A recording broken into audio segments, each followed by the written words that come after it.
Welcome to the Learning Pines YouTube. We hope this video helps.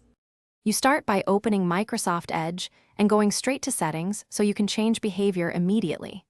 Click the three-dot menu in the top right, then choose Settings. Once done, go to Cookies and Site Permissions because pop-up controls live there. Signing into your profile helps if you want these changes to sync across devices.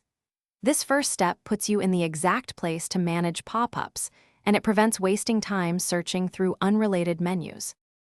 Next, locate pop-ups and redirects within Site Permissions and inspect the current state. This is where you control how sites open new windows.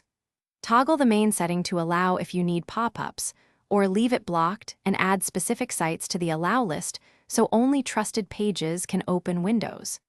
Make sure to review the block list to remove any entries that might be blocking legitimate pop-ups. These focused changes let you fine-tune behavior site by site while keeping overall protection intact. Finally, apply and verify your changes by restarting Edge or opening a new window so the updated permissions take effect. Visit the site that needs pop-ups and confirm they now open or remain blocked according to your settings. This practical test shows whether adjustments worked. If pop-ups still fail, clear that site's cookies and data, then retry.